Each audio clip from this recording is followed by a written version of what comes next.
Hey guys, it's Sandy. So I'm going to share a dream with you. Now, I told you in another video, I had a dream and I wanted to share it. I've had two dreams before. They were both about food shortage, and they were kind of random dreams I had, but they were very vivid in my mind. And so I shared them. And then I hadn't had any dream for a long time. I am not a typical dreamer. So I do dream. I'm not saying I don't dream, but I don't dream very often. And when I do dream, even trying to recall it in the morning, I don't remember them. Maybe a little bit of details and the night even goes away. So it's just rare. But I have had 3 dreams now that are very vivid that I can recount to you, right now. They have not gone out of my mind. And I just believe that God gives dreams. I believe this was a warning dream that he gave me. I haven't released it. I've sat on it for a long time, but I'm going to go ahead and release it now. Maybe you're going to believe me. Maybe you're not. I'm not any prophetic person that dreams and all of that. I'm just a normal person. I'm a normal person with a normal life. I have kids, a husband, dog, family, enjoy my life. Why I've gotten these dreams, I'm not sure, but I do want to share them, and I don't want to just sit on this forever. I don't know if it's even going to make a difference, but I just want to at least share it with you because I've had it. So what I'm going to do is just read it from my journal. Now, this is my gratitude journal, but I just write down my feelings, my gratitude, something to God. So whenever you hear me reading this at the beginning, it's just my way of just talking to God through my journal. And that's why I say some of you will believe me, some of you won't. Not everybody is religious. Not everybody has that spiritual connection or different ones. But, just listen to it, and you can do with it whatever you want. Whatever you feel at the end of the dream. So I can actually tell you this dream, but I just want to read it in case so I don't forget any detail of it.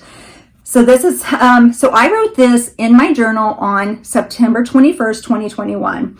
I had the dream. I don't know if it was July, August, I don't remember, June. It was earlier. When in August? It was earlier when I had the dream. I just hadn't written it down. So here I go.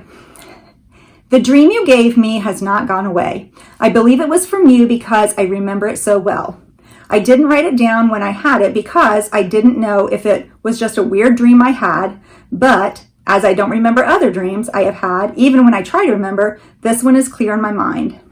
I don't dream every night, but I do several nights a week, I think, and I have a hard time recalling them even in the next morning. So this is the dream I had. Several months ago that I have taken, This is the dream I had several months ago that I have taken time to pray on and see if it was from God. I should have read this earlier. So I believe this is a warning of what is to come. In my dream, my dad had been badly injured and I was trying to get him to a hospital. But we did not have a car. I saw no cars in my dream, and I did not hear any cars in my dream. I was helping him by his arm slung over my shoulder, and we were limping along. His injury was in the stomach area with a long gash. We were going through a wooded and field-like area. It was a rural setting in the country. It was a country setting, but it wasn't familiar to me. I don't remember the land, or the landscape is not familiar to me or anything. I was in America. I know that for sure, but I don't know where I was. So there was an abandoned building. It had metal sheeting on it with steel beams. The building was like a pole barn that had gotten started, but it was never finished. The building was 2 stories high, and the front of it had no sides. So it had sides all the way around, 3 sides of it was covered, and the front of it was open, like it never got finished. They were working on it, and that just dropped for some reason. Had no sides, just completely open, so I could see the steel beams and the floor above. The metal on the building looked older, and then I noticed that the skies were an overcast gray. Everything looked kind of gray.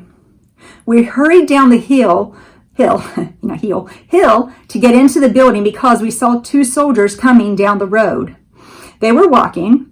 We got into the front of the building and sat on the floor. There were 2 to 3 other random people in the building sitting against the walls too, hiding. They looked tattered and injured, like a homeless person who hadn't laundered or showered or ate in weeks. What I knew, I could sense from my dream, was the soldiers were in control of America, and we all feared them. They were not American soldiers. I don't know what country they were, but they were white. They were, my husband had asked me what they looked like, and I said they were all white men, and fair-skinned, a fair-skinned white, and I saw no Asians, no black skin, no Indians, I only saw white soldiers. They wore dark uniforms, and they all carried assault rifles. I know this dream was from the Lord because it is still very vivid in my mind. I knew we feared these soldiers very much. They were completely in control of America. They did see us, but because we were sitting against the wall, not moving, they did not bother anybody in the building. I believe this means that this is my thought, only my thought. I believe it means there's going to be a downfall of America, and foreign soldiers will be on our land controlling America at some time. So take that with what you want. I just wanted to share it. I don't know how many times I can say I'm not a normal person that dreams and remembers my dreams. 3 dreams now, 2 about food shortages and 1 about soldiers on American soil. So, you know, take it with what you want. All I'm doing is sharing it. You pray over it. You leave a comment. Tell me what you think that you may. I know some people are great at interpreting dreams. What you may think that it means. And I've said before, good or bad, I read your comments. So I appreciate you watching. And until next time, I'm out.